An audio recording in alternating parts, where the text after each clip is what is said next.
Before we begin, in the spirit of reconciliation and respect, the InkGuild acknowledges that we live, work, and play on the traditional Treaty 7 territory of the Blackfoot Confederacy, Siksika, Kainai, Piikani, as well as the Stoney Nakoda and the Tsuut'ina nations.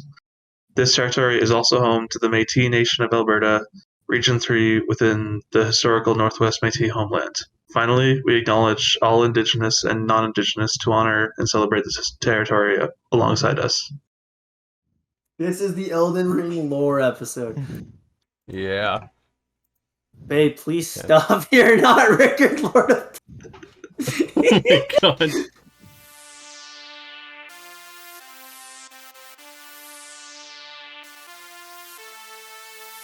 Hello everybody. Hello. Hello. Hi. Hey there. Bonjour. Hello, everybody. Welcome back to the InkGuild Podcast.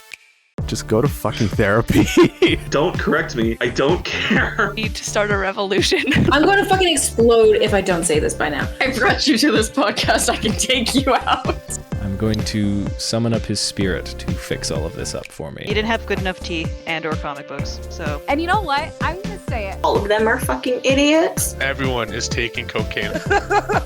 Just say your morning routine. Big robot. Oh, I didn't die and make Victor break out his Hoover vacuum for you to call her the girl into her dad. Finally, his swordfish was free. Oh, I forgot what I was... You get distracted by Gabe. Hello, everyone on the InkGuild, who's watching this on YouTube or other places. My name is Gabriel. I'm your host tonight. I have killed Dean again. You've devoured him. We shall devour.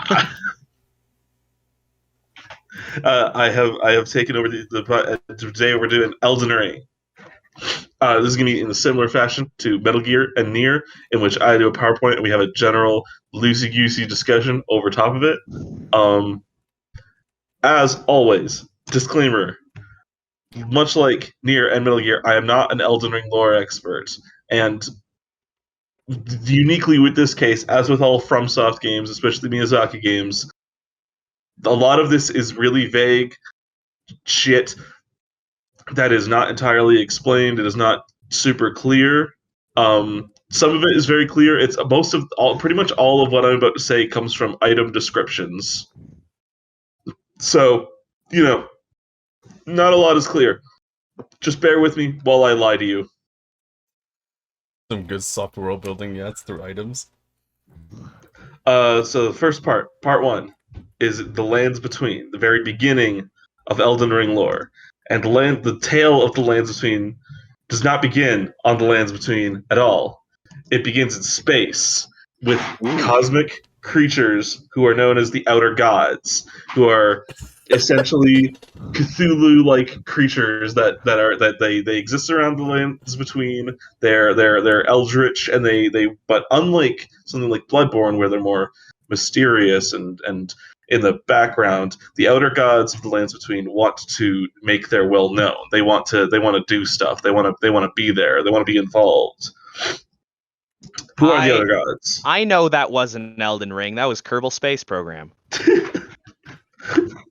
I'm pretty sure that was Elden Ring. That was a direct Elden Ring. Those jellyfish head guys. There are a bunch of Outer Gods, and some of them are like vaguely referred to, but all the known ones are the Ancient Dragon God, the Formless Mother, the Greater Will. Sort of questionable if the Greater Will is the actual name of the Outer God, or just, if it refers to the will of this Outer God, and it is otherwise unnamed. There is the Frenzied Flame, the One-Eyed God of Fire, the Primeval Current, or the Dark Moon, or just the Moon, and the Sealed God of Scarlet Rot. Now, unfortunately, none of these gods have canon physical forms, so instead I'm going to be using these to represent the various other gods. Great minds think alike. I was just going there. This will be how they are visually represented. Scarlet Rot Mountain Dew. I hope from context, which one of these all represent could be figured out. Can I guess as someone who knows nothing about these? Yes. Okay. Okay, Mountain Dew Legend is the Sealed God. Mountain Dew Flamin' Hot is Dragon God. The Formless Mother is Baja Blast. The Greater Will is that Baja? Okay, no, the Greater Will is Code Red. The Greater Will is the Flash one. No way. Livewire is the one Wait, no, hold on. Mountain Dew Flamin' Hot is the Frenzied Flame, and then One-Eyed God of Fire is Livewire. And then I don't know what this other one is. Okay, you got almost all of those wrong. Yeah, I was saying none of those. But that's okay because you missed the easy one, man. Yeah, the Flamin' Hot one's the Fire God. Oh my god! No. No, because like Dragon is Code Dean Red, gets right? a neck for that one. Oh, Flamin' Hot. Flamin' Hot is actually the one I use to represent the Frenzied Flame. Livewire is the one I use for the one I got a fire, but it's not for the fire reason. Shut the front door. So okay, real stuff like Code Red might taste like Scarlet Rot, but I still love it. Code Red, I've used. Alright, so I'll explain all these. Baja Blast I'm using to represent the Ancient Dragon God. I don't have a good reason for this. I just like Baja Blast. Dragon colored. Mm-hmm. The Formless Mother is in canon essentially a blood god, so I've used Code Red to represent the Formless Mother. Ah, bro, I didn't get it right. The Greater Will is often characterized with the Golden Order, so Baja Flash represents the Greater Will. Yes. The Frenzied Flame represents Flamin' Hot. Livewire represents the One-Eyed God of Fire because the only character associated with the One-Eyed God of Fire is a redhead. The Primeval Current is Mountain Dew Legend, although I never actually use it in the PowerPoint presentation now that I'm thinking about it. And Typhoon is Scarlet Rot because the graphics on the can looks like Scarlet Rot. Yeah, I see that. Okay. They do look pretty bad. Okay, fair enough. Now, lore aficionados in the comments might be saying that I'm wrong about there not being a physical form of any of the outer gods because this fucker. But this is a liberal myth. It never happened. Just ignore this. Don't think about it. It's fake Break news. down the fake news. It's propaganda. This is why I come here. Gabe, we need an Alex Jones kind of rant here. This is propaganda. The liberals are trying to tell you that the Elden Beast is the Greater Will. They're lying to you. The final boss in Elden Ring is indeed a false flag, from what I've seen in the lore videos. This is what the woke media wants you to believe. Joe Biden's America is all like the Greater Will, and we're like, nah, Brandon. Oh my fucking god! We know the real boss. So the areas, now, the Greater Will, not Jesus. I'm so lost headwise. The lands between are often characterized by the gigantic Erdtree that's in all of the promos and it's all of the art. And if you're in game, you can pretty much see the Erdtree from any angle or any of its mini little Erdtree pukes. However, there was a time before the Erdtree, and this time is a little bit vague and it's mysterious and it's shrouded in weird shit. But essentially, there are stuff that we know existed before the Erdtree. For example, the Crucible Knights, who are these, they're these knight guys who use a form of magic called Aspect of the Crucible, which is an ancient incantation that allows them to use the form of creatures. Now, none of these bodily forms appear in the game, so we can only assume that the Crucible is meant to refer to creatures and beasts that exist in the lands between before the Erdtree existed. So, are these like Elden Ring furries? No, there are furries. These aren't the furries. We'll get to that. I like the only transformation is I turn into a fat guy. Like one of the most significant NPCs is a furry. So, the second is in the mountaintops next to this giant pot of fire. You have large Scottish men who worship. Oh, I like that one in the bottom. Who worship the one-eyed god of fire, and they're all doing Scottish stuff. And finally, in the lands between, before anything happened, the creature that occupied the position of Elden Lord was this guy, a Dragon Lord Placidusax. And if that name is hard to imagine in your head, just look at it this way. That's his name. Man, Whoa. that's so easier. I was always reading it, and I was like, I'm never gonna say it out loud. It's Scaramouche. I can come up with any word that I want. No, Dragon Lord Placidusax is the original Elden Lord. And Placidusax is not the ancient dragon god, but he is heavily associated with the ancient dragon god and would often communicate with it before shit got fucky wucky in the lands between. Now, let's talk about... Sorry, what? Is this kind of like in Dark Souls 2, where all the bosses are avatars for the gods? Like, they kind of do shit for the gods in a physical form, but you never actually see the gods? Yes, it's exactly like that, except some of them don't do that either. Okay, so it's like Dark Souls 2 too. Yes, this is exactly Dark Souls 2 Yeah, too. it's Dark Souls 4. No, it's Dark Souls 2 too. It's Dark Souls I. There you go. So, right when shit went fucky wucky was when this bitch set on the scene, Marika the Empyrean.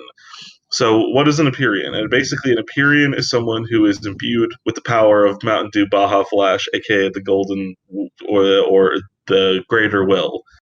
And Marika was given a furry brother by the Golden Order, whose name is Malekith, or Malekith, if you're wrong. Damn, okay. Spinning it as it is. And so Marika, Malekith, and a professional wrestler, aka Godfrey, aka Horalu.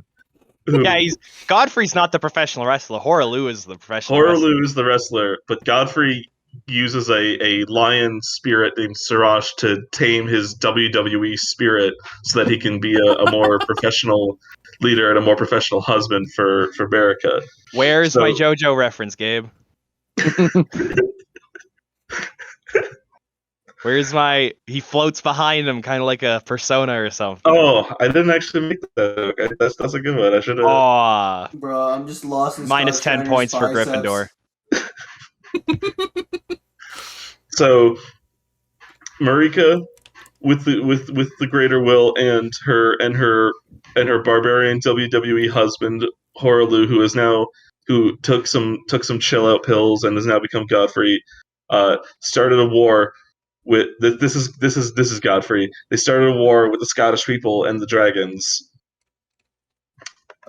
leaving only one Scottish man alive in all of the lands between, and they had a massive war with the dragons that left most of the dragons exiled. There's a giant dragon named Grand Sex who is embedded into the lands between's capital, Lyndell. The only dragon who was like chill with everything was this guy named Farting Ass, or Fortisax if you're a nerd. Farting Ass. So I'm about to get to explain who this is. Who I'm about to say. I put this in the wrong order. But Godfrey, one of Godfrey's sons, a dude named Godwin, got into a big battle with Lich Dragon Fortisax, and ended up defeating him. And then after that, they were like super chill and best friends. And they all watched The Boys. I like how Jensen Ackles is there. So following the war with the dragons and with Scotland, the Marika and Godfrey and all their crazy kids, they started the Golden Order. And now the Golden Order is basically it's a great dynasty of gods and demigods who controlled the lands between, and they did this by capturing and controlling something called Destined Death, who Marika's brother Malekith captured Destined Death and sort of withheld it. So what does this fucking mean? This is the question, because this is the least explained part of the whole game when you play it. But essentially, what Destined Death does is that in the lands between, before Destined Death was sealed off and before the Erdtree. If you get old, you die. What? Oh no. That's crazy. And what the Erdtree and what the Sealing of Destined Death does is it makes it so that number one, everyone in the Lands Between is technically speaking immortal. Now, there's a little bit of confusion about this. You can be killed if you are murdered, or like by natural causes, but you cannot die of old age, and you cannot die of something like that would like kill someone over time naturally.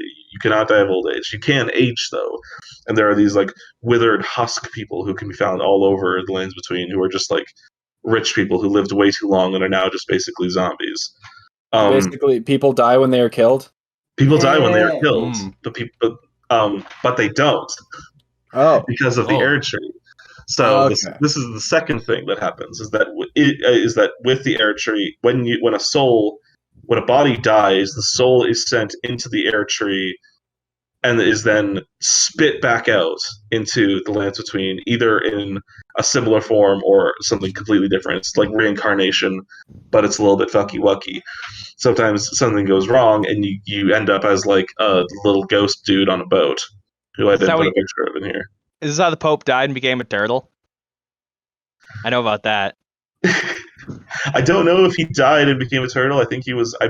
From what I understand, he was always a turtle. He was christened as a turtle? Yeah. What a wacky religion. And the Golden Order, between America and Godfrey, they had a bunch of kids. Two of their kids were fucked up, and their names were Moog and Morgott. Ah, they look kind of fucked up. Oh wow. They're a little fucked up. That's pretty fucked up.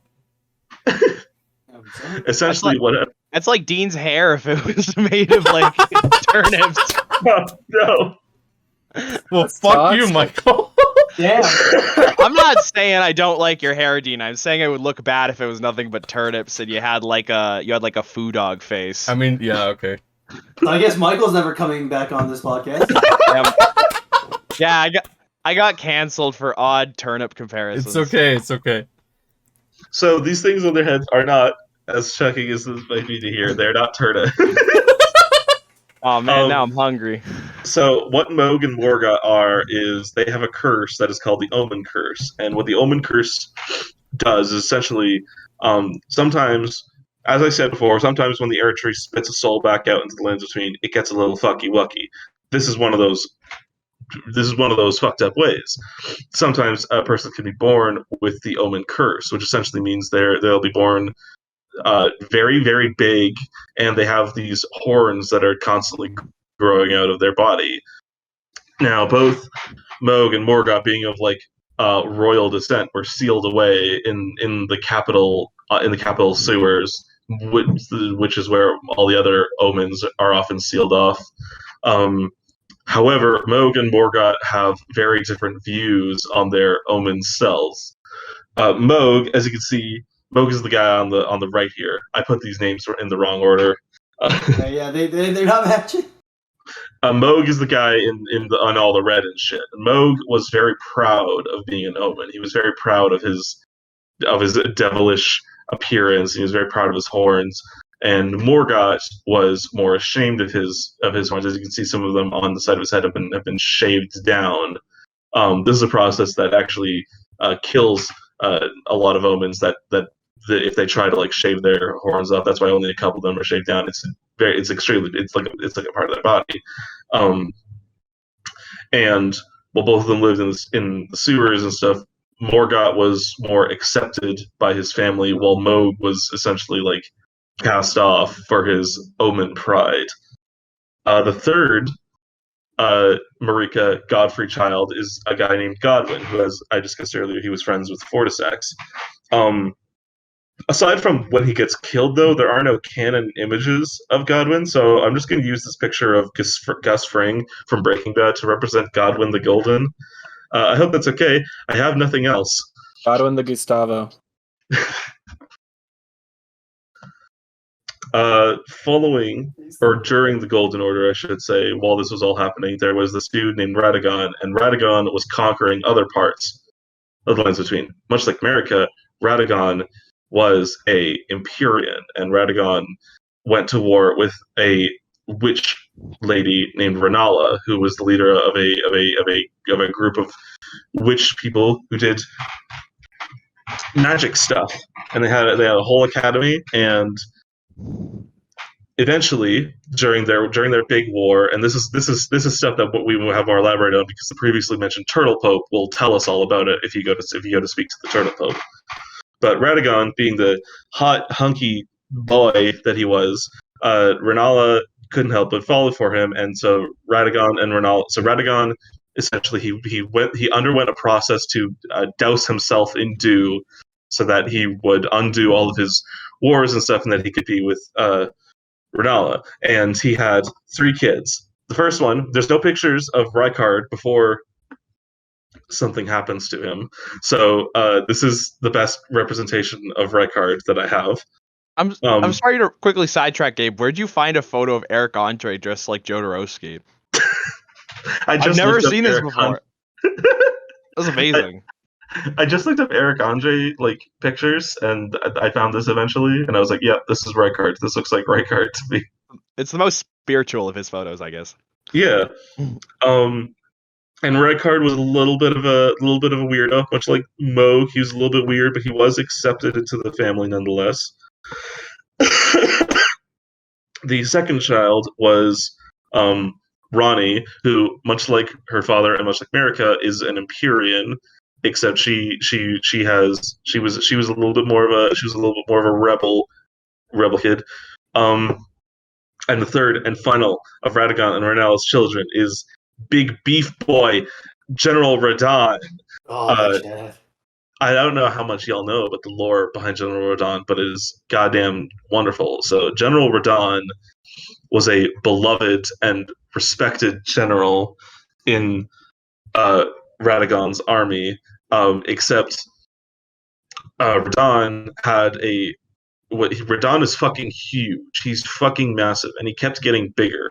No matter he just kept growing and growing because he's a goddamn behemoth of muscle and war. So what Radahn did is he went to Renala and he went to the other magic people, and he was like, well, I can't ride my scrawny, skinny horse if I keep getting big like this, and I love my horse. This is canon. This is in the item description. This is not like a Reddit theory. This is real.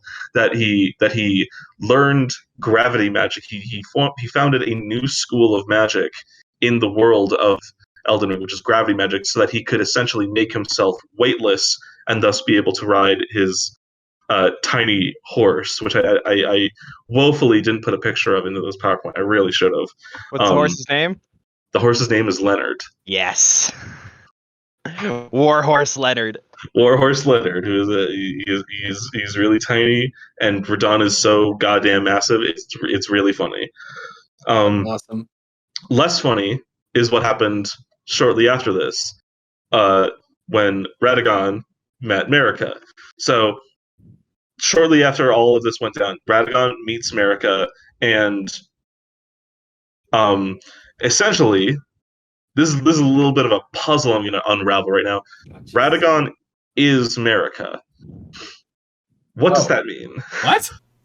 Yeah, Radagon and Marika. So this is a thing that's been pooled over because we don't really get it. We're not sure if the game gets it.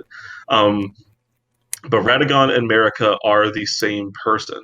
Now, the two prominent theories are that Radagon and Marika are the same individual, and that sometimes Radagon is Radagon, and sometimes there's like a shapeshift that happens, and he becomes Marika.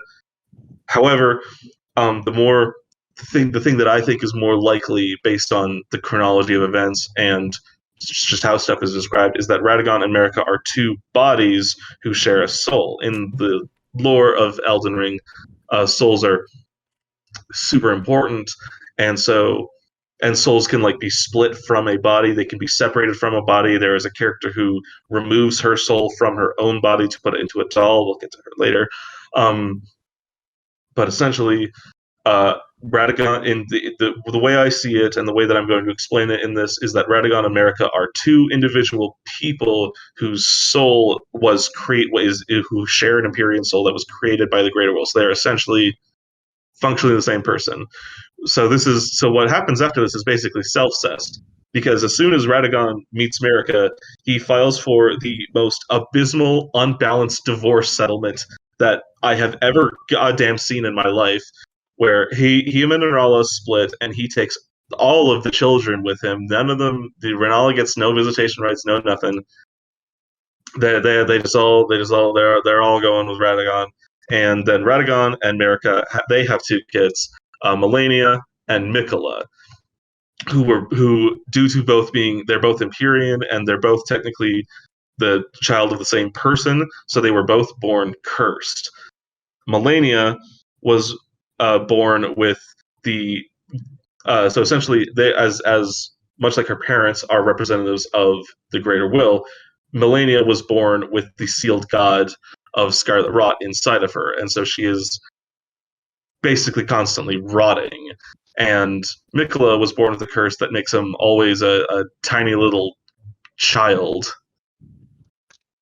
And with Melania, when Melania was born, she bloomed into a scarlet flower, and the curse basically was that it was that, like, if she blooms 2 more times, then she functionally stops being Melania and becomes like Melania, who is the sealed god of Scarlet Rot. She's like she basically stops being Melania. Now, following all of this shit is the big Kickstarter for all of the events in the Elden Ring story, which is the Night of Black Knives. Does anyone here know what the Night of Black Knives is? I just read about it yesterday, not what it is, but I was going to ask if it's like the Night of Long Knives. No, I don't know. Is it like the Night of Long Knives, but in a fantasy setting? I don't know what the Night of Long Knives. The Night of Long Knives was basically when the Nazi Party took over Germany.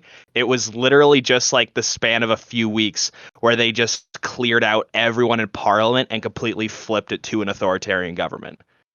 It's like the really famous scene where Hitler like gets up on stage and he's like, I am no longer your prime minister. I'm now like the supreme chancellor of the galaxy. It's that. But what happened in Germany, I was wondering if it was the same type of like conquest or usurpation in somewhere in the lands between. It sort of is, okay, and it sort of isn't. But essentially, does it have a wolf in it, like Bad Guys? It does have a wolf in it. It does. A wolf is involved. I'll hazard. Did it have John Travolta in it? It does not have John Travolta in it. The face-off is a vague reference to another thing that happens during the Night of Black Someone Knives. gets assassinated. Yeah. Nicolas Cage is in it. So essentially, this is Rani in her doll form, because there's no other pictures of the Empyrean Rani. Morgan, shut up. Well, I need Ronnie, dude. I need Ronnie. Fucking weird. Essentially, Rani, as an Empyrean, found out that once Marika and Radagon were useless, once their usefulness had been ran up, that Rani figured out that she would inherit the being the vessel of their will, and their way that they would exert their will through the lands between. And she said, "Fuck that shit! I don't want it." So she went to Godwyn and got a bunch of. She went to Malekith and she got a bunch of assassins to go to Malekith and acquire something called Destined Death. And acquire. I've already talked about. They basically went to Malekith, beat the shit out of Malekith, dipped their knives in Destined Death, allowing it to permanently destroy or kill something. And then what they did was both Rani and Godwyn were stabbed with these knives. And what happened during all of this is that essentially Rani's body was completely destroyed, but her soul was intact, and in the end she used her magic to transfer her soul into the body of the doll, and that's how she appears in all the game. And Godwyn's body remained intact, but his soul was destroyed, so he's deader. He's basically deader than dead. And this is all that happens in the Night of Black Knives. But this event is the reason that the Shattering happens, and this is the big war of Elden Ring. So essentially, the Shattering is Marika, following the Night of Black Knives, was very distraught by the death of her son Godwyn, and decided to destroy the Elden Ring.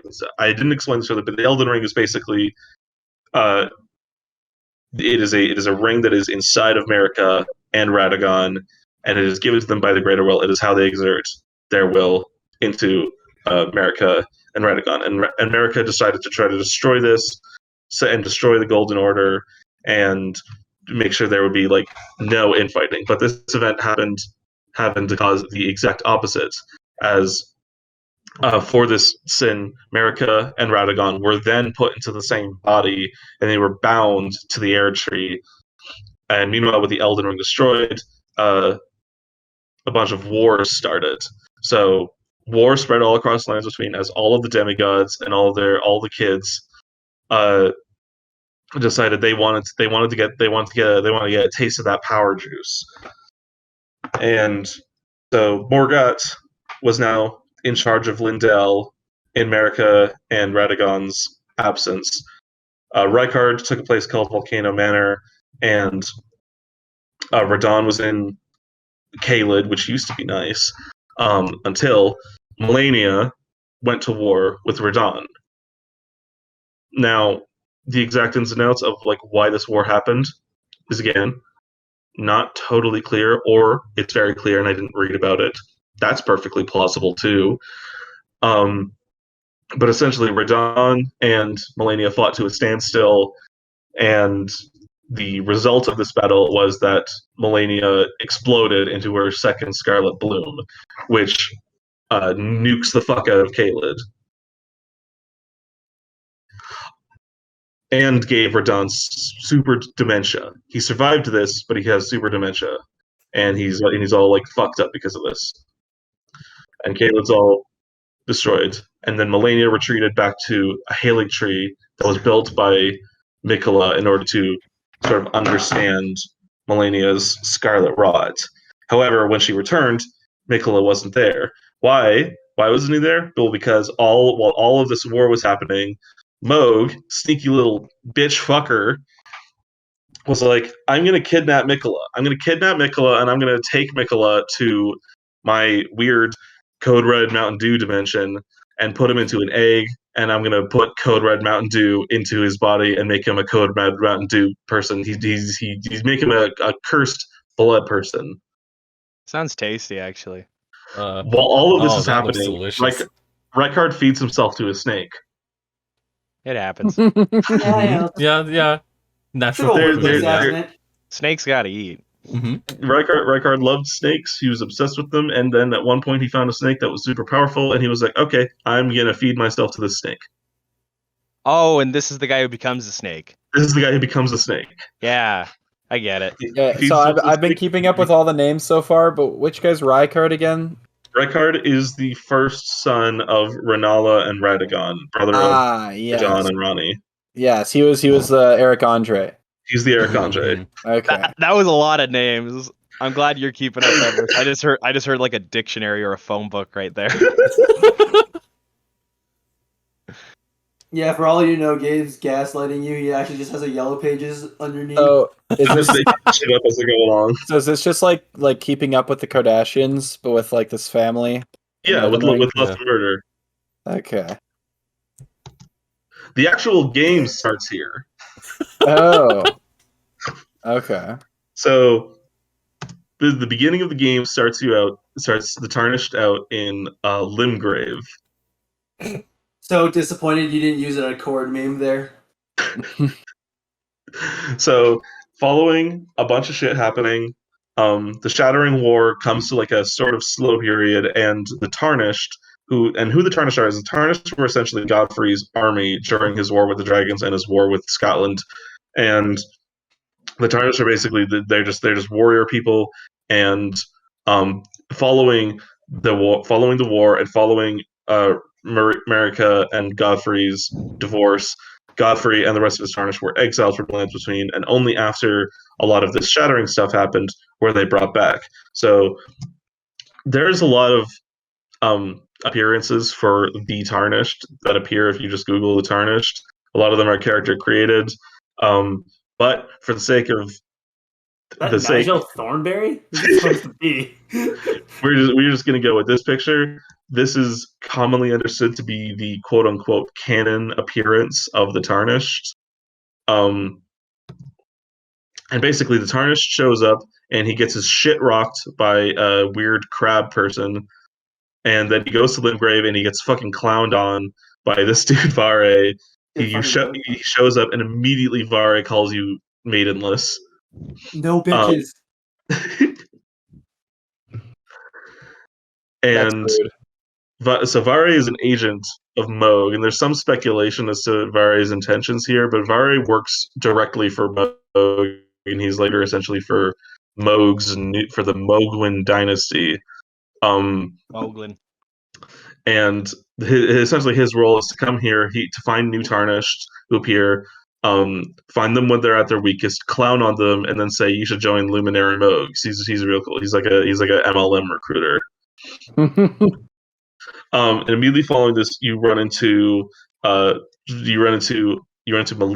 who is a mysterious girl who can absorb the power of runes, and she can pass them to you. And this is basically a lore-heavy explanation for leveling up. What runes are canonically is that they're scattered little tiny chunks of the Elden Ring that got passed around all over the Lands Between when the Elden Ring was shattered. And Melina has the power to infuse the Tarnished with the power of runes. Second is you meet Ronnie, who does not go by Ronnie when you first meet her, but she teaches you how to summon spirits. Now, if you're like me and you're bad, this is very helpful in this game. Summoning spirits, they're like little transparent Pokemon, and you can throw them at any boss. It's very helpful. I really appreciate it. Thank you, Miyazaki. Thank you for the mimic tier, Miyazaki. God bless your soul. Third you run into is this girl Irina, who and then this girl Roderica, and Roderica also helps you with spirit tuning, and she's more of like a support for the ability for spirits. Ronnie gives you the initial spirits, and then Roderica is she's a spirit tuner, which is basically just leveling up, but for spirits. And then shortly after this, Irina fucking dies. But we'll get back to her later. She is, but she's fucking dead. As for Melina's a little bit more of an enigma. There's a lot of speculate because unlike all these characters, we know exactly who all these are. Roderica is another Tarnished who tried to attack Stormveil with a party, and then all of her party died. Ronnie is Raya. And Irina is the daughter of a guy who runs a place called Castle Morn, and then she dies when that castle is attacked. But Melina is pretty much a mystery, and there's a lot of fan theories and speculations as to who Melina is. I'm going to go over some of those real quick. The first theory, based on some of her appearance and her eyes there, the most prominent theory, the most popular theory is that Melina is another form of Ronnie. Which it's interesting that this is the most prominent theory because it's fucking wrong. Damn, Gabe, just shitting on your theories. I never understand why this theory is so. It's very popular, but essentially, it's not possible. Because Ronnie's soul is in the form of the doll, and Ronnie's actual Empyrean body was destroyed. There's the theory is that Ronnie is somehow, or the theory is that Melina is somehow Ronnie's Empyrean body, but both the Empyrean body was destroyed, and also Melina doesn't have characteristics of an Empyrean. The second theory is that she's something called the Dusk-Eyed Queen or the Gloam-Eyed Queen, depending on which item description you're reading. It varies, but essentially, this is a creature who's also who covets destined death, and she rules a group called the Godskins. This theory is a little bit more plausible, but there are a couple more that I think have a little bit more weight. Because other than that, there is the theory that Melina has some relation to Melania and Mikola, as she is also a cursed being. But the theory that I think is the most easy to explain, and the theory that I think has the most weight, is that she is somehow related to the Erdtree. As you can see in this battle she has with Morgott later on, her knife has all like Erdtree incantation stuff, and if you summon her in that battle and she dies, this little animation happens. So, as far as I'm concerned, pretty cut and dry. Melina is somehow related to the Erdtree. She's like a composite life form who was created by the Erdtree in order to fix all of this bullshit that's been happening. And Melina directs you into the fucking meat grinder, Stormveil Castle, where you meet not Morgott, despite appearances. This is Margit, different character, but also not. So what's Margit's deal? Margit is essentially Morgott, but so as I mentioned before, Morgott was like deeply ashamed of his being an omen and was like, I don't want to be an omen, but I want to rule the lands between, and I want to exert my will on the lands between, and I want to maintain the Golden Order. So what he did was he put on this little shitty coat, and he got a little rock spear, and he goes around addressing himself as Margit the Fell Omen, while secretly being the king of Lyndell and functionally the king of the lands between. And he shows up in Stormveil Castle, which is the currently. He shows up in Stormveil Castle to rock your fucking shit. He is the scrub check. He is the level check. He's here to fucking kick your ass. He's so goddamn hard. And every time he kills you, he has a line just telling you you're a scrub. Yeah, just telling you fucking suck. Now, Stormveil is ruled by a guy named Godric, who I didn't talk about when I talked about the demigod children, specifically because he is not a demigod and he is not a part of the golden lineage. Godric has a weird family tree thing going on. He is a distant relative of Godfrey, but he is not related to Marika. He does not have golden lineage inside of him. He's essentially a pretender, and he's also extremely weak. And he has a form of magic called grafting. It's very twisted and fucked up, and he does it because he's like a weak asshole. And everyone knows this. Everyone in Lands Between knows that Godric is incredibly weak. He very publicly lost in a duel with Melania and cowered before her and was like humiliated because of this. So Margit's reason for being here is essentially because he's not here to protect Godric. He has no allegiance to Godric. He doesn't give a shit about Godric. But what he's here for is that he knows that Godric has a great rune, which is something that all of the people who like have power in the Lands Between, they have a great rune of some kind. And he knows that the Tarnished want the great runes because the great runes will allow them to essentially get into the Erdtree. And so what Margit is doing is essentially gatekeeping. He is just here because he knows that Godric sucks, and he's here to kick the ass of any Tarnished who tries to come get Godric because he knows that Godric's going to get his ass beat. However, eventually, after lots of screaming at your TV and lots of Googling cheese mechanics and trying them and failing and crying, you get past Godric, or you get past Margit, whereupon Melina introduces you to a place called the Round Table Hold. And what the Round Table Hold is essentially, it's like a little hideout for Tarnished. It's a pocket dimension that exists in a sort of a mirror world of Lyndell's capital. And inside this are a bunch of Tarnished, but we don't need to talk about all of them. The main ones we need to talk about are the quote-unquote leader of the Tarnished, who's a guy named Gideon Ofnir. That's bad posture. What? That's bad posture. What? You're telling me doing this the whole time is bad posture? Yeah, when I hang out with Morgan and we're watching a movie, he goes like that, and I always gotta tell him to sit up straight. he is awful posture. He's always walking around on a cane and shit. And he doesn't need it. He can walk around like normal. His back is all fucked up.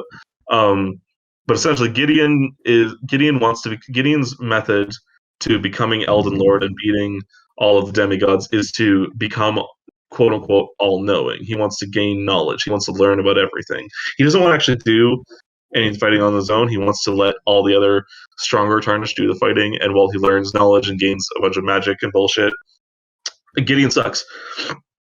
And the second Tarnished who we need to talk about, who appears in the Roundtable Hold, is this lady named Fia, who is the subject of many Miyazaki's very subtle fetishisms. Tell me about it. So Fia is the deathbed companion, and what Fia does when you first meet her is she gives the Tarnished hugs. You walk up to her and she asks you if you would like to be held, and then you can be held. And Naturally, this you is say a yes. What? Naturally, you say yes. Naturally, you say yes, but this is a trap because Fia is actually trying. Fia is a deathbed companion, and she is someone who lives in death. And what she does by quote unquote holding someone is that she saps away a piece of your soul. So in game, what happens is that you get a health debuff every time you do. If you ever hug Fia, you get a permanent health debuff. It's not that much later on, but early game it's devastating, and most people don't notice it, but it is there, and you get a little poise boost. You get an item that gives you a poise boost, but that the damage loss is noticeable, and essentially what happens is she has taken a little chunk of your soul by holding you. However, eventually you do have to leave the Round Table Hold and go back to Stormveil, where now with Margaret defeated, you meet Garfield the Grafted. So I'll just be here, Dean. That is beautiful. That is amazing. Oh my god. So a little bit of elaboration on what grafting is, because Godric is a practitioner of grafting, and what essentially grafting is it's exactly what it sounds like. He cuts off people's body parts. He's got a bunch of human arms. He's got an omen arm here on the left. He's got like a troll arm on the right here, and he's got a bunch of arms. He's got a bunch of like limbs and shit, and they've all been just spliced onto his body. He's a little weird body horror freak. Do you think for like his phallus he would graft a baby's arm and put an apple at the end? Oh, I don't need that imagery. God damn. It's a turn of phrase. Okay, we can edit that out. Maybe that was a bit much. The only grafting that we do see him do, that little crab thing that we saw earlier, I forgot to put this in there. The little crab thing we see earlier is also a subject of his many grafting experiments. And the only grafting we see him do is when he rips a dragon's head off and then literally places it onto his body. So there's no stitching that has to happen. This is magic that happens sort of passively. You just get a limb or something and you just place it on you, and then and then through the magic it is on you. It is now part of your body. Luckily for the Tarnished and the player, Godric, as Margaret predicted, fucking sucks and he gets his ass beat. But immediately after, you meet this girl named Hyetta, who, if you remember when I was talking about Arena earlier, you might think that she looks familiar. But Hyetta approaches you, and she immediately asks for some grapes. But not just any grape. She is specifically asking for a Shabriri grape. She's asking for people grapes. She asks for people grapes, yes. These are not grapes at all. These are human eyes. People grapes.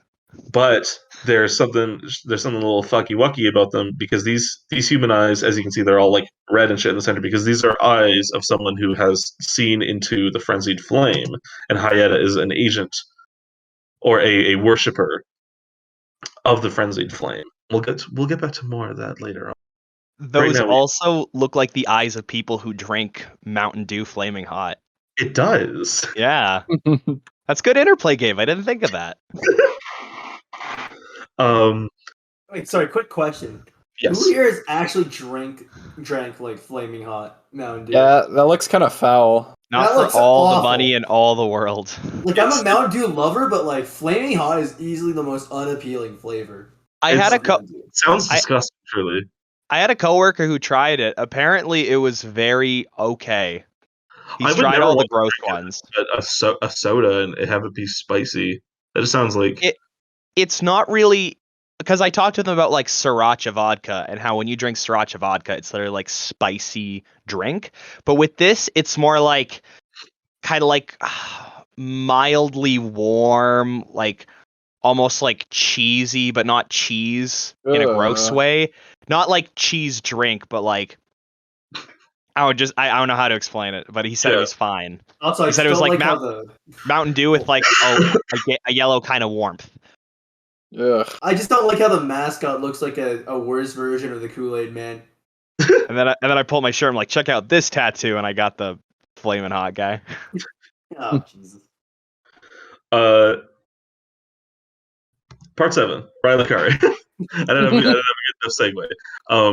So essentially, Raya Lucaria is an academy that is ruled by Renala, and if you are anything like me, as soon as you exit Stormveil, you see this map, and your brain immediately goes, "Ooh, I gotta go there." Once you go there, you are rounded by a billion Burger King men who are. The explanation for the Burger King hats in this game, I didn't put any actual pictures of them. You're just going to have to put up with this. Is that the Glintstone sorcerers who founded Glintstone sorcery? Their head. So all Glintstone sorcerers in the Raya Lucaria Academy wear masks that are fitted in the image of the original Glintstone sorcerers. So that's why they all look like Burger King boys. And now you can go through these Burger King boys, or you can go through a section where you have to climb around a tower and then go through a boulder.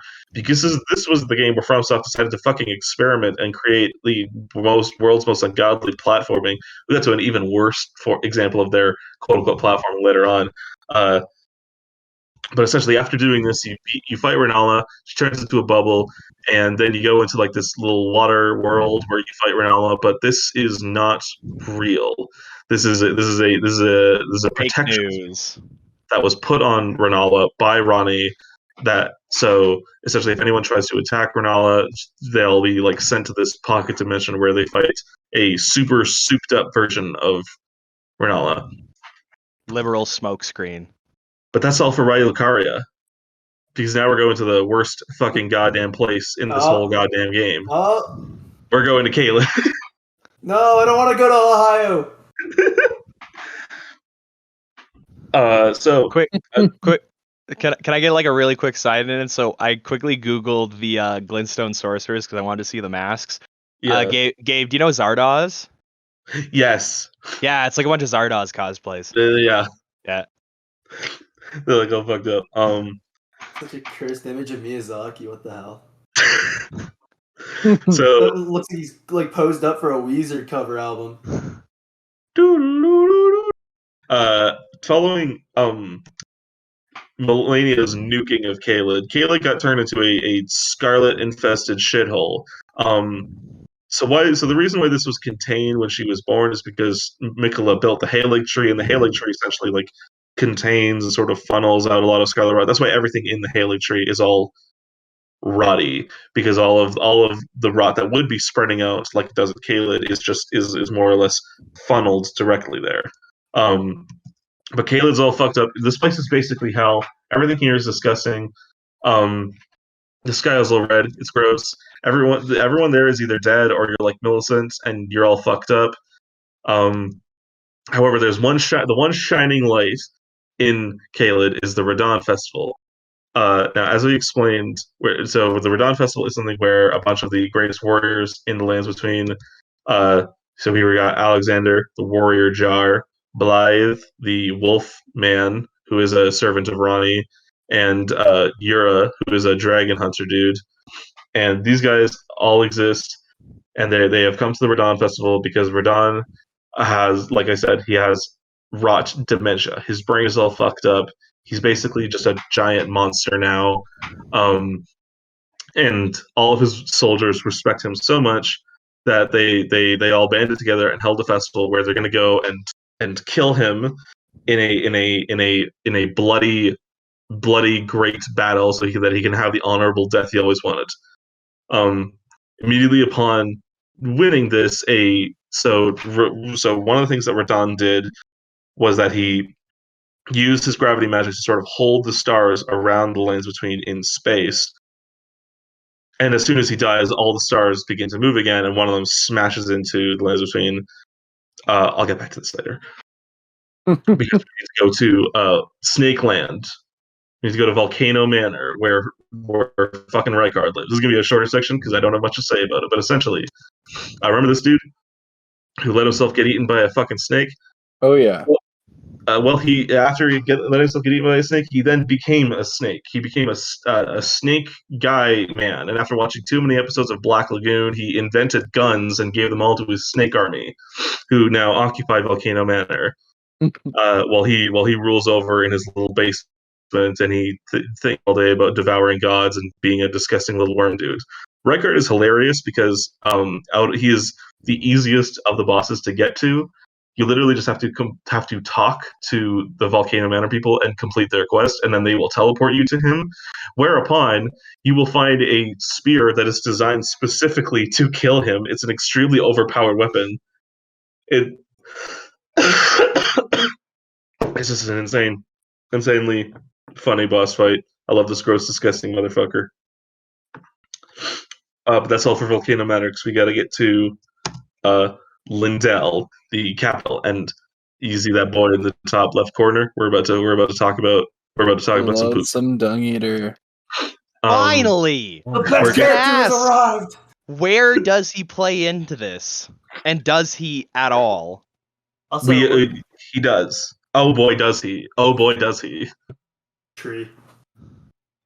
So that is Toronto. Toronto's basically Lyndell of Canada. Yeah. Oh, can't wait to find out what that means. So essentially, it's a capital. Okay. Lyndell is the capital. Okay. So essentially, Lyndell is where a bunch of the side quests of the game come to a head and actually occur. So this is a bit of a longer section. So the first side quest that we got to talk about is those who live in death with this girl, Fia. Immediately after getting to Lyndell, Fia kills a dude whose name is literally the letter D, because he is a hunter of those who live in death, and she absconds to an area deep beneath Lyndell where she finds Godwin's corpse. Remember that this is when I said there are no canon pictures of Godwin, I sort of lied. This is Godwin's corpse, except after years of decay and weird shit happening, he's become a disgusting giant fish monster. Oh my god.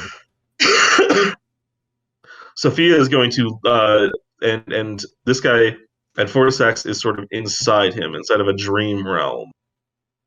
And again, a pocket dimension. This game loves its pocket dimensions that exists inside of Godwin's corpse. And Fia is going to lay with Godwin's corpse and create a new rune of death. We'll get to this later. These new runes that appear during all these side quests are very important. The second is we gotta get to Ronnie's two fingers. We gotta get to the fingies. So Ronnie, as we said before, is an Empyrean who rejected her Empyrean fate. However, it did not end at the Night of Black Knives. That was just the beginning of her plan. And she needs something called a Finger Slayer Blade. So this is where the Tarnish comes in, as she basically recruits the Tarnish for her fate war, and has the Tarnish take care of getting the Finger Slayer Blade and fighting a creature called Estelle, Natural Born of the Void, who is essentially.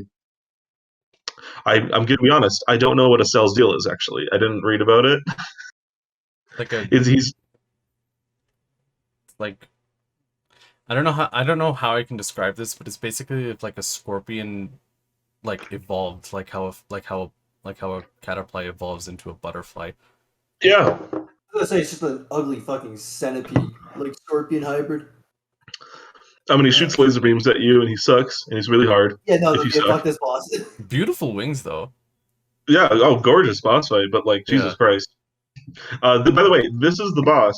This is the boss that Germa was fighting when he had his famous meat grinder incident. If any of y'all are familiar with that. Oh yeah. But essentially, after beating Estelle and after Ronnie has slayed her two fingers, you find Ronnie and she's all covered in blood. Behind her is the corpse of a two finger. A two finger is essentially another thing that extends the will of the greater will into the lanes between. But after this, you get a ring that you get from Renala's little bubble palace, and you put it on Ronnie, and you become Ronnie's consort, essentially. This, again, will come back later. Very important. We got more important business to talk about, because it's poop time, baby. Woo! I love you, Dung Eater! Oh, There are thank heavens. There are a lot of questions on what the Dung Eater is and what the Dung Eater does. First of all, this is what the Dung Eater looks like. Well, I think we all know what he does. Yeah, we all know it's literally in his name. Yeah, Do we all know what he does? He though? serves Are we food. right? He serves food. Are we That's what right, he does. fellas? Are we right? What would you Yeah. like to say? I don't So, know. Dung eating. So the Dung Eater is so much worse, actually, than he sounds. He's villainous. He's He is loathsome. he's earned that nickname. So the Dung Eater's deal initially is that he is obsessed with omens. He is obsessed with them. This is the same thing that Moog and Morgoth are. As you see on his armor, he has basically taken he built his armor out of the skin of omens that he has killed, and he has put their shaved horns and skin onto his armor and coated himself with it because he wishes to himself become an omen, and he wishes to make others omens. I put this in here because I was going to make a joke about George R. R. Martin, but I forgot it. This is what the Dung Eater looks like if you go under his mask. We're a fucked up weird guy. I do love how Loathsome Dung Eater kind of looks like someone trying to make a Richard Ramirez character in Elden Ring. And everyone at home can look up what Richard Ramirez looks like. He looks kind of like the Dung Eater. So now we get to the question of the day. Does the Dung Eater eat dung? No. No. No, he doesn't. He does not. He eats ass. He does eat ass. He does eat ass. So there's a this is a fan theory. If you Michael, you've seen some of the Witch videos, you probably know exactly what I'm about to talk about. Yeah, he eats the lowest chakra in your ass. Yeah, he eats something that is called a Shirokodama. That's how I. That's how I. This is the first picture that comes up on Google Images if you search up Shirokodama. This is like an ancient piece of Japanese mythology. All you get is this little butt ball.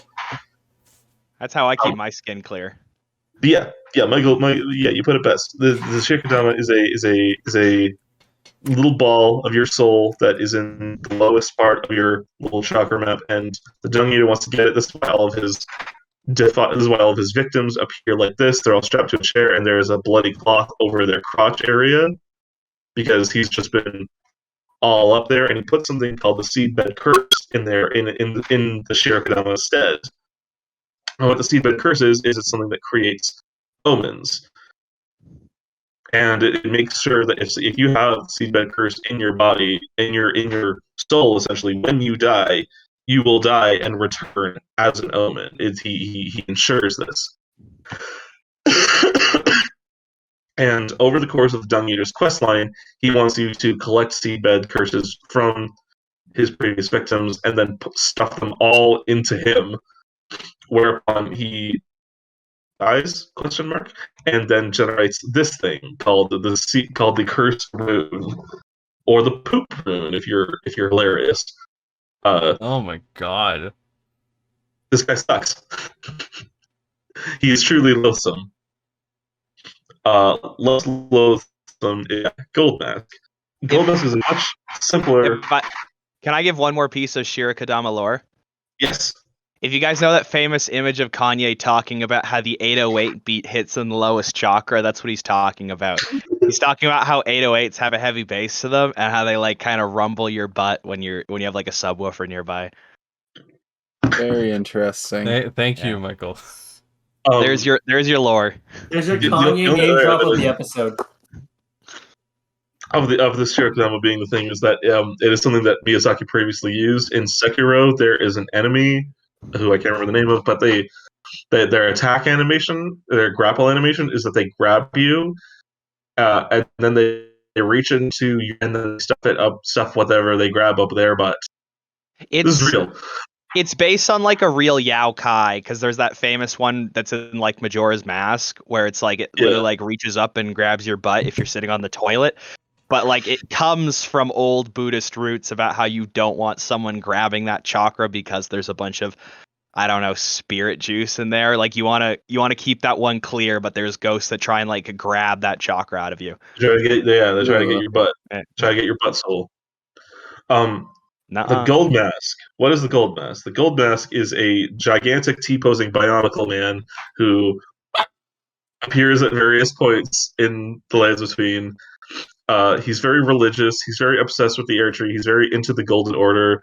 He's where a lot of the incantations come from, and he's also the source of how, in game, you find out that Radagon is Marika. His quest line leads to you discovering that, and following this discovery, he eventually creates this rune called the Mending Rune of Perfect Order. All of these runes are. I'm gonna get to these. These will come up later. But right now we need to talk about Marco Raffi. Or Morgott, this is Morgott. If you're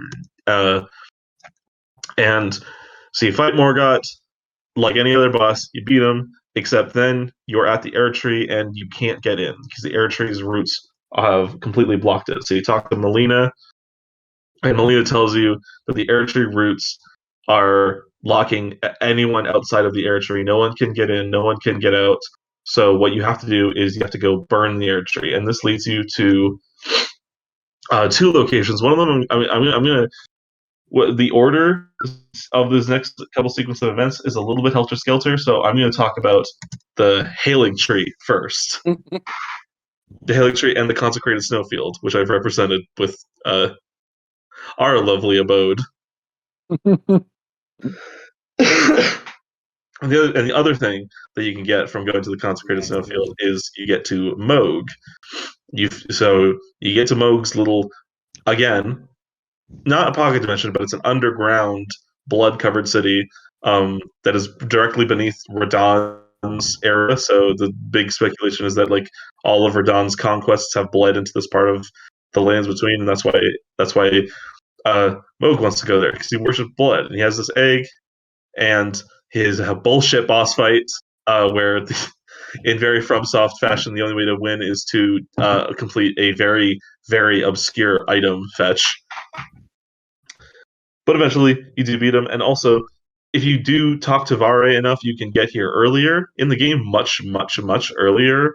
And doing so, if you're like me and you're bad, is ideal, because this is what leads you to the most broken goddamn XP exploit that has ever been put into a video game. Any of you who played this know what I'm talking about. Oh my god! Any of you who haven't played it, if you are stuck, if you are failing, talk to Vare. Talk to Vare enough. Do Vare's quest line. He'll give you an item that sends you to Moog's dimension. Go find this fucking bird. Go get to the side of this cliff. Shoot this fucking bird. This bird respawns and it gives you a shit ton of XP because this is supposed to be a late game area, but you can get here early. Yeah, this is like one of the bigger. This is on par with the Dark Souls 1 shooting the dragon's tail for the Drake sword. Yeah, it is that. Jeez. Oh, that's awesome. Secondly, now that we're done with Moog, we have to talk about Melania. After defeating a bunch of frog people and a normal British person, you get access to the Haligtree, which is where Millicent's, her questline leads you to. I won't spoil this questline because I don't understand it, but this is where you fight Melania, who is the most the mauling on a level that has never been seen before. Let me solo her. I need her. This boss has ruined like several days of my. I think I've lost years of my life thanks to this boss. Nice. Yeah, I think there's a streamer who is now famous because he beat her just before 1 million retries. Oh my god. Oh yeah. And if you do beat Melania, then your reward is is that she does her third and final bloom and becomes the goddess of Scarlet Rot in an even fucking harder second phase. It is not a second phase boss fight where she does this halfway through. No. This is a full second health bar. Classic FromSoft. And holy shit. the rewards for this is that you get the best weapon in the game and the best incantation in the game. So, it is kind of worth the ass kicking, just a little bit. Finally, we have to get to Scotland, baby. Or the Mountaintop. Scotland!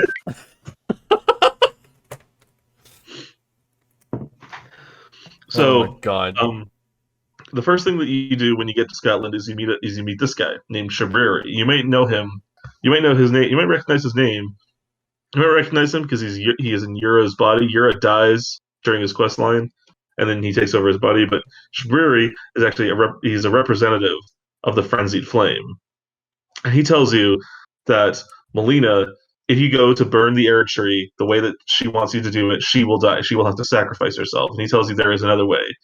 By going to the bottom of Lyndell, finding the three fingers who represent the Frenzied Flame, and becoming one with the Frenzied Flame.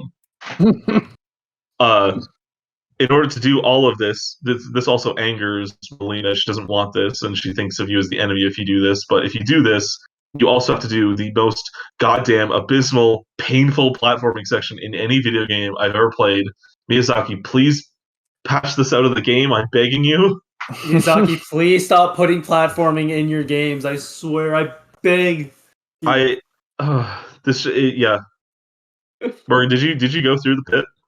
No, I've watched friends play it though. It's awful, and yeah, I was told to avoid it. I've gone through the pit on 3 separate playthroughs. It does Oh not Jesus, why? Why would you do that? I played through this game 5 times. I had to do some repeated stuff. Okay. Bro, I'm just the type of person that'll be like, "Oh, I'm done Elden Ring. Okay, PvP time." Yeah. Oh fuck. But essentially, if you did, regardless of what you do, this is all optional. What isn't optional, however, is the large Scottish man. The large Scottish man is at the top of the mountaintops, and he is gigantic, and he is here to kick your fucking ass. And even if you do get to him a little bit, he does this second phase animation where he rips off his fucking leg and sacrifices it to the one-eyed god of fire, and becomes even more powerful and even more able to whoop your fucking ass. This was all the shit I said about Millennia was a lie. This was the boss I have struggled with the most, and I continue to do so on every subsequent playthrough. This boss is hard as fuck. He just by virtue of the fact that his hitboxes are insane. They are gigantic. But eventually, you do beat the fire giants, and where is my slide working? And you go to burn the Erdtree. Now, depending on how you do this, on what you did, you burn the Erdtree one of two ways. Either Melina burns the Erdtree and sacrifices herself, or you, with the power of the Frenzied Flame that you have imbued in you after going down and drinking flaming hot Mountain Dew, burn the Erdtree. And what's happening here is that you or Melina is being used as kindling to get the giant's fire, and send it into the Erdtree. Now, this process kills Melina. It doesn't kill you, because you have the power of the Frenzied Flame and are immune to fire. But either way, setting the Erdtree on fire does another thing, because the job is not done yet. The Erdtree does not actually burn when it's set on fire. It's ignited. Sorry, my throat. I've been talking too much. It is ignited, but the Erdtree, much like the creatures in the Lands Between, is immortal. So you need to go somewhere else. You need to get destined death.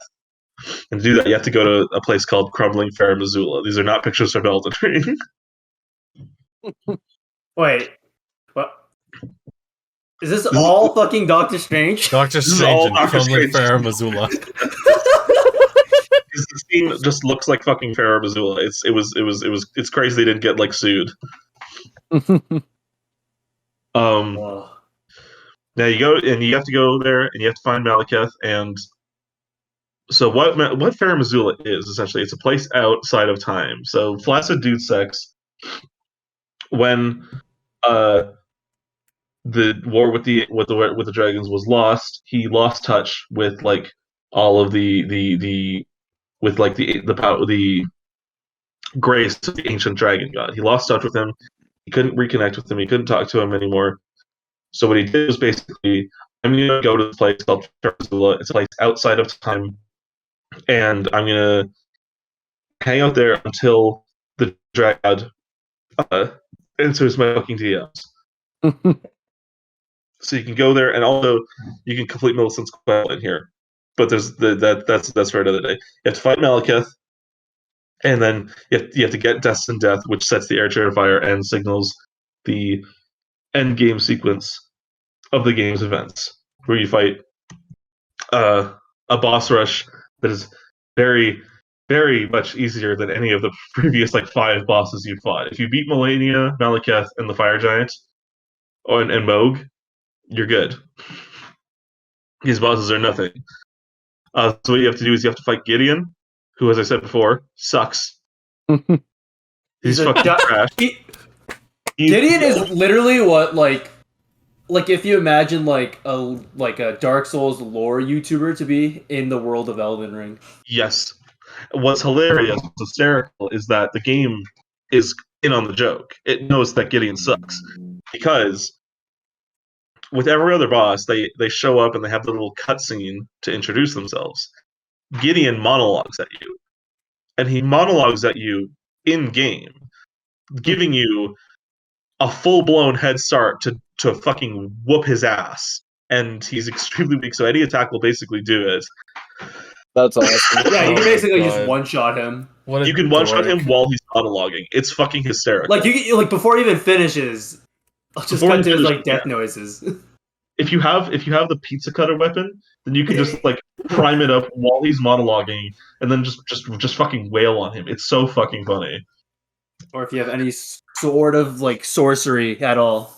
If you have the Frenzied Nib incantation, you can insta-kill him by just grabbing him and shooting Frenzied Flame into his face and just insta-kill him. It's really funny. And and because he's monologuing, he stands in perfect position. He's functionally the only character you can use this incantation on him. Oh my god, it sucks! He sucks. He's mid. Next is Godfrey. And Godfrey, who is the first Elden Lord, you fight him, and then halfway through his battle, he becomes a pro wrestler. I put these slides in the wrong order.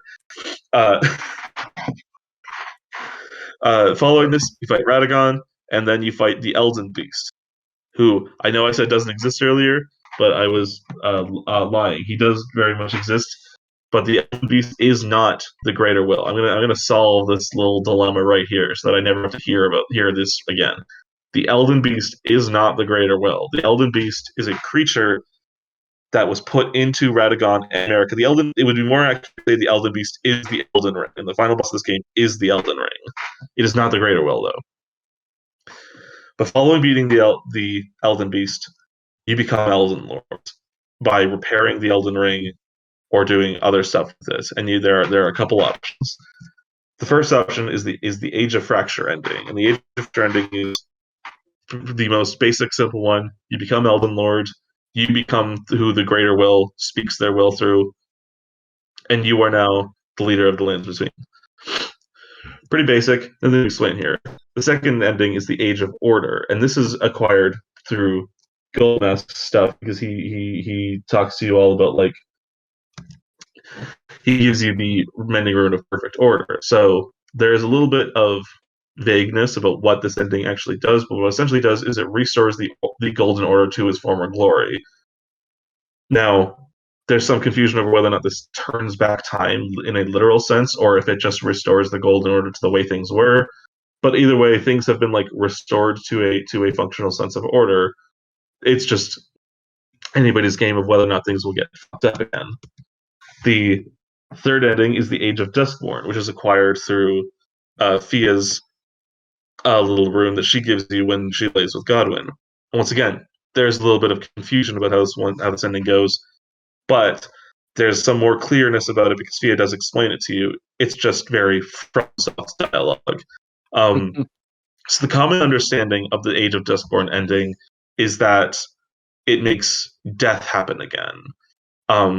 But this isn't exactly correct because you already do that with Destined Death.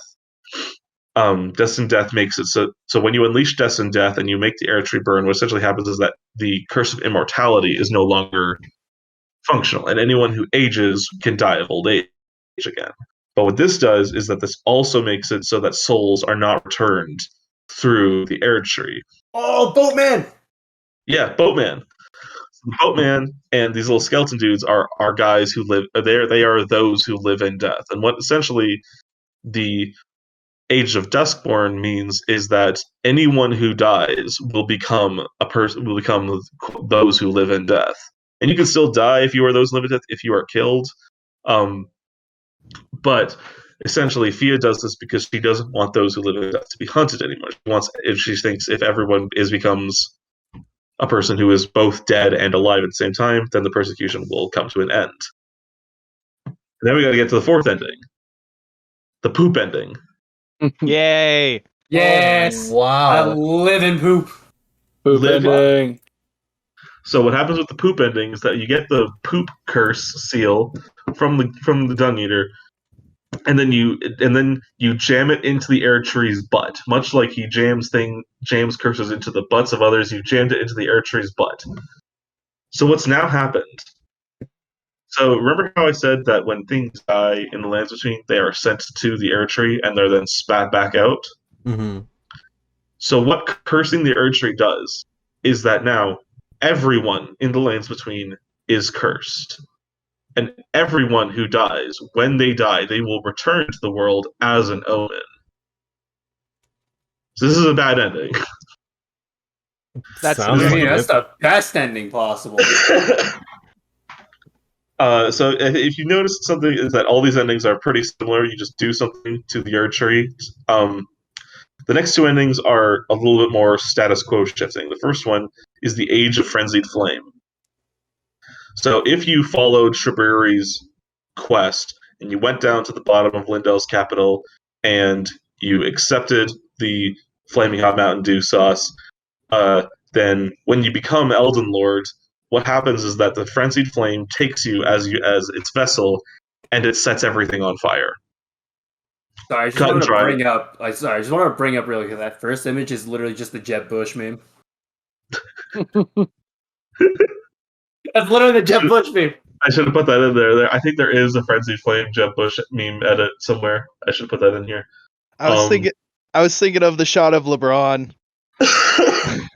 Curiously, despite all of the Lands Between being set on fire, this is the only ending with a sequel stinger of any kind. Because after this, if you do this before the burning the Erdtree, then Melina is still alive, and Melina hates you because you took the Frenzied Flame. So at the end of the game, Melina makes a vow that she's gonna come fuck your shit up. Man, maybe this will be DLC. No, they should have the next game be Shit Souls. Poop Souls. I'd buy that. Elden shit. And the shit ring. The final ending is the Age of the Stars, which is where you take Ronnie, you allow Ronnie to essentially become the Elden Lord, whereupon, as Ronnie's consort, Ronnie essentially takes to the stars and she basically makes the Lands Between somewhere that the outer gods cannot interfere with and connect to, and she blocks off their will, and she leaves the Lands Between in a mysterious place where they are now deeply connected with the cosmos surrounding them.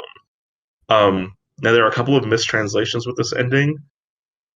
The actual ending dialogue makes it sound like much more ominous, but the original version is pretty much that Ronnie wants there to be hope in the Lands Between, and there cannot be hope with the outer gods, so she is creating a world that is mysterious and possibly still in danger because of the threats of the cosmos, but it is hopeful because things are different.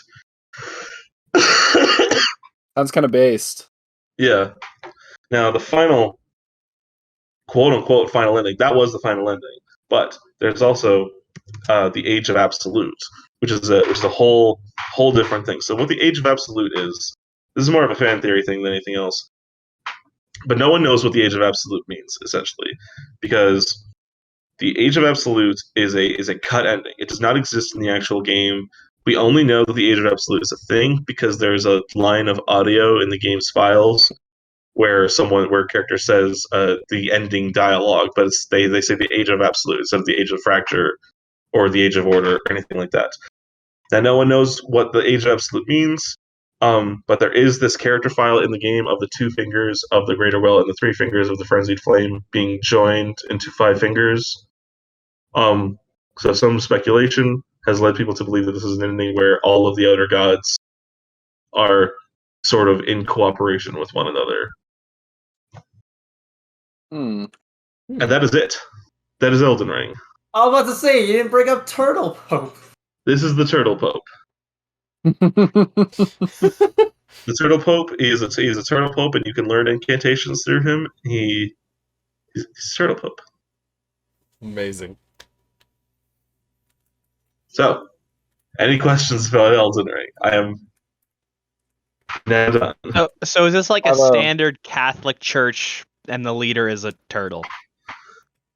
I would not. I would say it's not a standard Catholic church because there's the building is in pieces. And he's the only resident of this church. But he is here, and he's here to spread the gospel, and he's mostly just here to teach you about the history of Radagon and Renala, and teach you about their amazing marriage before their absolutely abysmal divorce. Do humans go to this church, or is it a church for turtles? Humans can go to this church. I don't know of any turtles that go to this church. I believe it is a human-specific church. Just with the Turtle Pope. If the Dung Eater goes into your butt with the intention of grabbing your soul, does he still get poop on his hand? I think it depends how well you clean yourself. Probably. Yeah, honestly, like he probably does. He probably does eat poop. He talks a lot about defiling corpses. Oh, so it's like a side thing, but he's just kind of known for it. So defiling corpses, yeah, that's a no-go, but poop is but suddenly eating shit is ambiguous. Like kind of like how in Elden Ring there's a bunch of other stuff, but it's all known for that one guy that eats poop. Yeah. Yeah. Okay. I see what you mean. Okay, I think that's all my questions. Okay. Yeah, no, I got nothing for that. I've as someone who has never played the game and has purposely avoided seeing anything from it because I wanted to experience it on my own when I played the game, I learned a lot. Oh, did you? You technically learned all of it. Yeah. Yeah. Yeah, you don't even know about the best NPC, Patches. Oh, I know about Patches. He's in every FromSoftware. All my homies hate Patches. I love Patches. I'm a Patches Who's lover. Patches? I'm a Patches apologist. Patches is a old motherfucker who shows up in every FromSoft game. He wants to fuck with you. He literally just exists to fuck with you. He's in every single FromSoft game. And He's every an single asshole. one, he's a rat bastard in every single one of them. He's easily the best summon in Elden Ring. That's all I gotta say. Yeah. So for those who don't know what Mark is joking about, during the Radon Festival, you can summon Patches in as a part of the army, and he immediately turns and runs away and disappears. Oh, amazing. And so, Dean, if you want like a quick summary of, I think, like 5 Souls games worth of interaction, Patches is this like scrawny bald guy who every time you meet him wants to be your best friend, and then will do something where he basically lets you in on a side quest where you'll get money and then kicks you off a cliff or something. Every single time. It's always like that goddamn cliff. Jesus Christ, fuck Patches. Yeah, no, Patches is the homie. Trust me, bro. Also, Patches is not a homie. Fuck that guy. I'm a little awful. disappointed you didn't talk about Radon's gravity magic and how he is essentially riding the world's tiniest horse for his size. I talked about that. But you didn't really explain the proportion on this. Like you said, he's a big guy. It's a horse. I didn't have a picture of Radon and his horse. This is true. Okay. Yeah, like you need to sell the scale because that's what makes it hilarious. So Everest, like this guy Rodon, he's thicker than a bowl of oatmeal and he's a tall glass of water. I think proportionally he's like maybe 40 or 50 feet tall. Oof. And he's built like a townhouse. Like he's a giant of a man. Of Radon Leonard. Dean, I want you to flash this up on the screen. Okay, yeah. And like. He's so big that I think his feet are just gone, like they've been crushed in on themselves, and he's just at ankles. Oh my god! Like it literally dragged. It is insane. And so his horse. This is a good picture to represent. Is still the same size, and it looks like if I was riding one of my Bichon Shih Tzus. It's Okay, hysterical. so you saw Turtle Pope, right? Okay, so this is Radon. Imagine And his Turtle horse. Pope riding a That is awesome. I love that. That's awesome. and Leonard. he's literally being held up by gravity. Just What a legend. And so with the weird gravity magic tie they have, Rodon has moves where he's literally flying using gravity magic, and he's still riding the horse. the horse. That's awesome. I love that. That's shit. There's For like the there's- first time I there's a- fought Radon, I never saw the horse. And then There's you a look specific closer. attack where during his phase transition, Radon pushes his horse into the sand beneath him, and then jumps off into the atmosphere to then rocket down as a meteorite. That's awesome. As far as I know, phase 2 attack. that's what the model does, but I'm pretty Yeah. sure in the actual like canon event of the fight, he flies up with the horse. He flies up with the horse. Yeah, no, It I is interesting remember. what the model stuff does. Yeah, you've seen Zoe's video. Yeah, but I'm pretty sure in like the actual canon thing, he like basically flies up with the horse. With the horse. So Everest, just to give you a feel for the environment with this, so it's like this big battlefield. You're in the festival where it's basically just bodies as the It's like border of swords, this giant field. corpses, sand. Yeah, it's a big berserk type of thing, and you're fighting Rodon, and then halfway through the fight, you just see him just like douche like the Hulk up into the air, and you're wondering where's Rodon? Where'd What's he the go? second Like phase? the fight's What's the not second over, phase? huh?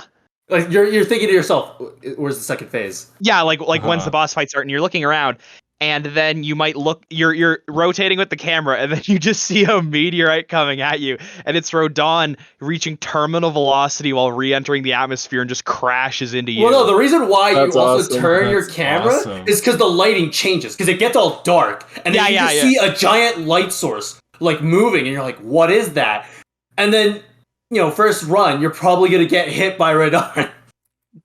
It is easily the best second phase introduction in From Souls. That's I think Awesome. it's probably the best attack I've ever seen in a From game, where What's- just like what's the crazy about- atmosphere of the room changes. What's crazy about the attack is how it uses soundtrack, because it sort of gives this effect that the soundtrack is like following Radon. As soon as he goes into that atmosphere, all of the music goes away, and then as he like flies back down, the music like slowly fades back in.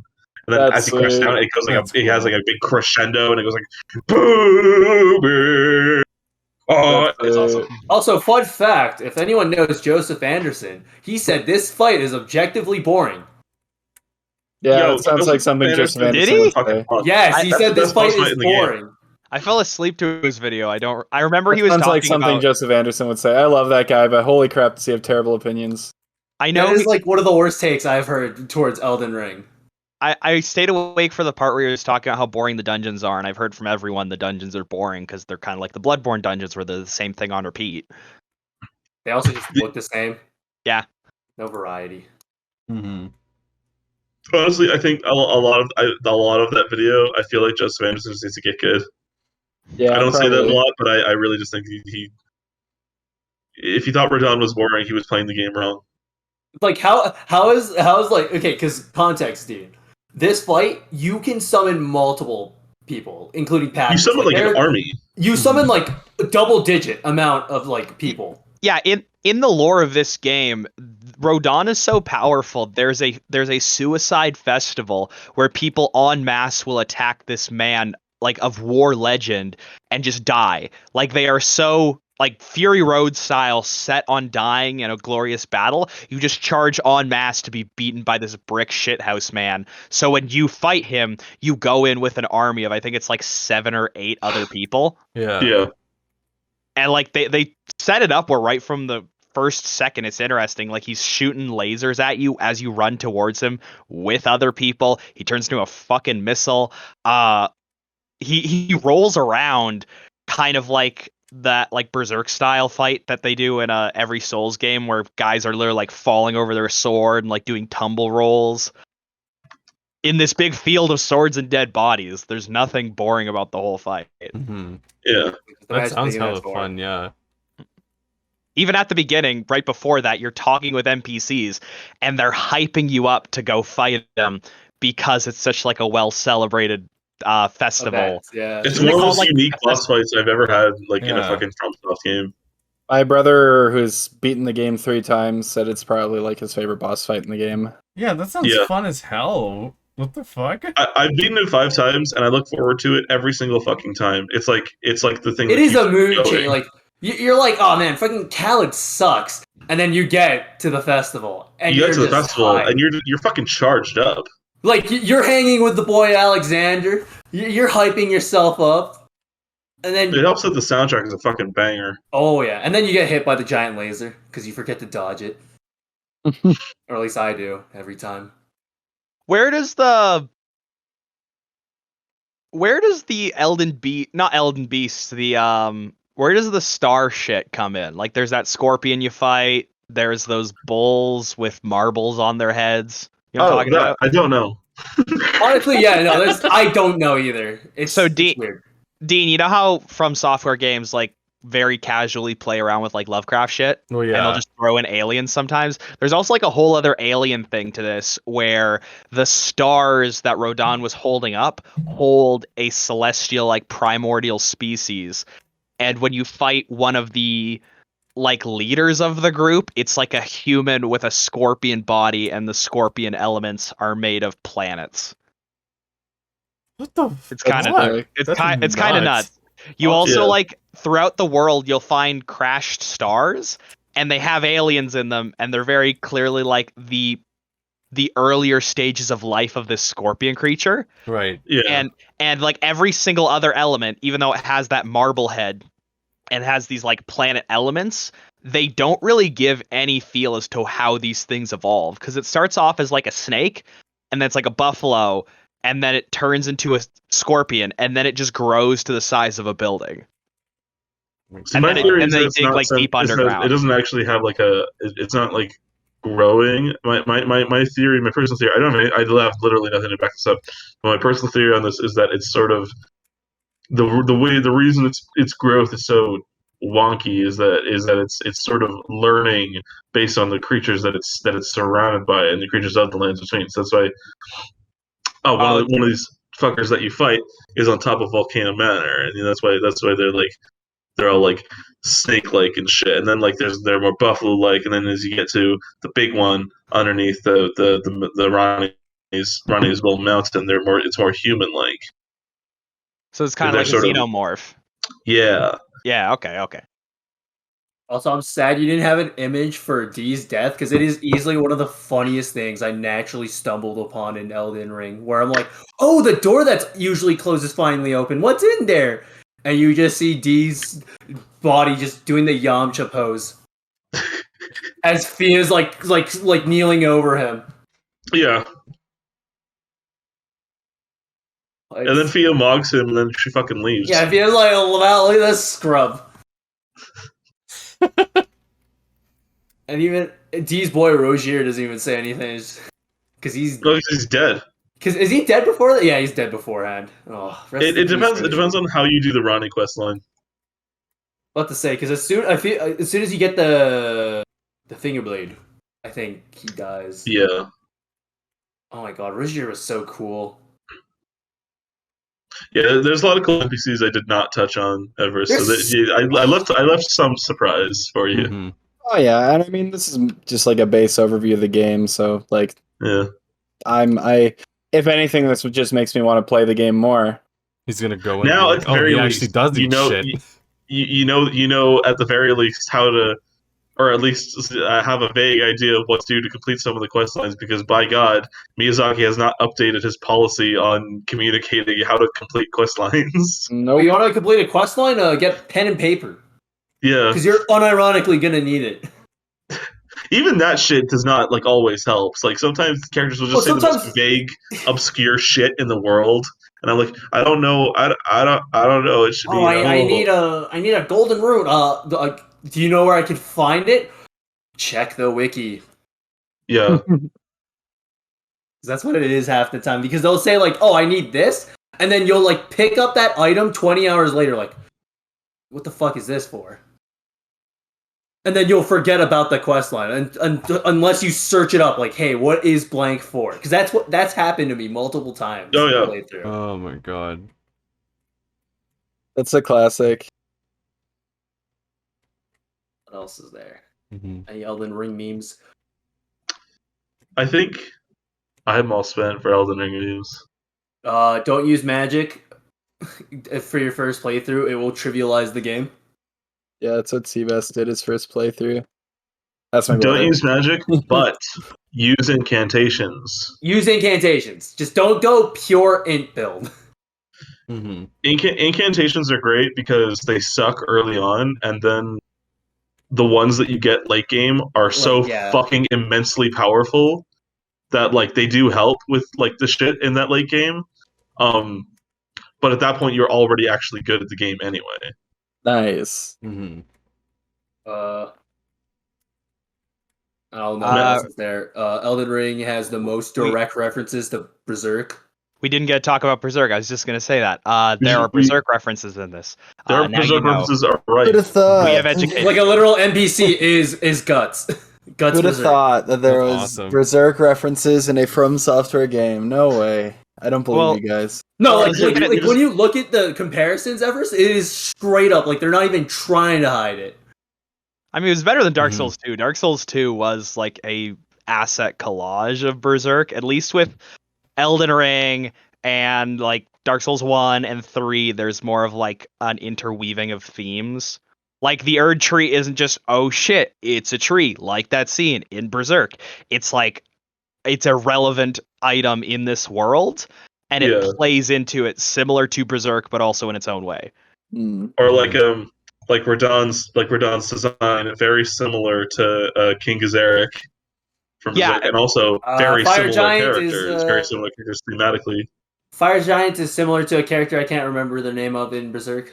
Fire Giant's very tangential to Wild, because Wild is supposed to look like a Yeti, but the Fire Giant literally just has a single eye in their chest. So, like, I think the Fire Giant is a fun expansion on Wild, because Wild only shows up for, like, a chapter, and he doesn't do anything. He's just got a cool monster design. But with the Fire Giant, there's, like, a real race and exclamation for his design. And then man, I love Elden Ring. With, gosh, what was the other one we brought up? Gazeric? No. There was the Erdtree. There was this giant. Then there was one in the middle. They expand a lot in this. Oh, the Rodan and how he looks like the king. Yeah. And so in Berserk, you never actually find out much about that king. You literally see him. Spoilers for Berserk, but like, you see the king several thousand years ago, or however long it was, and then you see him and like these little images of his kingdom that he ruled, and then you see him in modern day, where he's a dead body piloting a suit of armor. And you never get to see the in-between, but with Rodan, you get a full breakdown for this character, his motivation, and his degradation over time, too. Mm-hmm. It's also, like, very tangential in the design. Yeah. Because the character in Berserk is Skull Knight, and he's like a human, but, like, Rodan literally engorges to the size of a building. Actually, I do have a question. What's up? What did George R. R. Martin actually do for this game? I was gonna say too, yeah. Like, wait, you see Stormveil? You're like, oh, that's George R. R. Martin. Or is that it? So no, there's a specific line in the PowerPoint presentation for where George R. R. Martin's contributions. Basically, George R. all of the backstory stuff about the demigod family and the age before the Erdtree, George R. Martin did a very like sort of bare bones version of that, and that's it. I see. There was a meme where he has because Gideon, he's lore master, so it'll literally give you like info dumps on like the major characters, all the like demigods and stuff, and people were memeing because like in the menu it lines up the first like 4 letters are JRRM, and so people were memeing that George R. R. Martin named the characters after his initials. Isn't George with a G? Yeah. Didn't you say it was JJRM? Sorry, G. I meant to say G. Okay. I'm just dumb. I thought for a sec the fans forgot how George was spelled. Yeah. Here. The fans of Game of Thrones count. Dang it! This one's in Italiano or something. I'm trying to find the regular menu. Yeah, here. I'm posting the image right now. Giorgio Martin. So yeah, JRRM right there, because it's Godric, Radad, Rykard, and then Morgoth. He's like, I think Everest brings up a good point though, where this is literally just like every Souls story.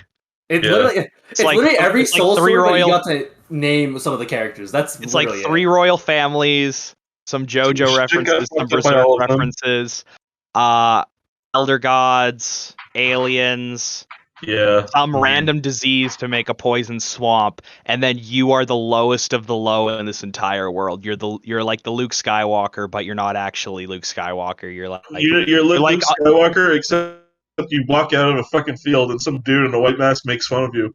You're like you got Uncle Owen and Aunt Beru, and then your body comes back to life. You gotta go blow up the Death Star. Imagine if Star Wars opened up with Uncle Owen and be like, "Hey, Luke, you got no bitches, haha." You can write it, Morgan. You can write it. I'm writing it as we speak. Yeah, that's what we're doing on the Soibois podcast. We should start pimping that out. Are we doing a Star Wars rewrite? No, Are we doing a podcast? No, do it. I'll help you guys out. I swear to God. All right, okay. Special announcement. By the way, we're the Soibois. I don't think we got an introduction. Oh yeah, we're about to wrap things up. So let's wrap things up. Everyone, say who you are. Hi, I'm Morgan. I'm from the Soibois. I'm also Morgan, and I'm also from Soibois. Wait, no, I'm Everest. I am Michael, and I subscribe to no creed or religion.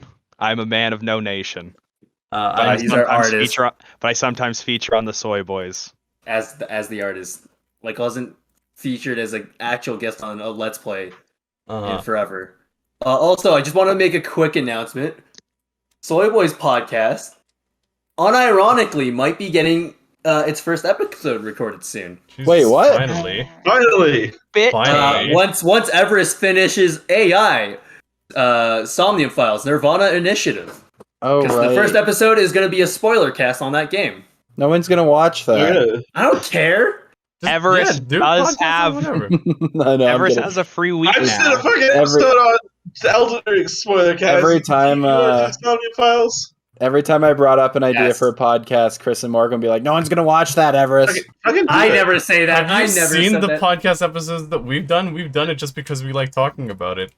To be fair, Everest, this is our main mode of income, so we do need to consider like what content's going to catch the algorithm. We don't have enough. Okay. Wait. Let's be critical here, I'm gonna call the episode before we get into a podcast business.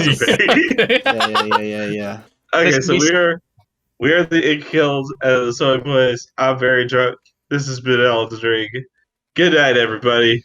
Also, signal boost our Mika Ino video. It's at 181k views right now. We need more. I'll also be alive next time. Next time you'll see me because I am dead.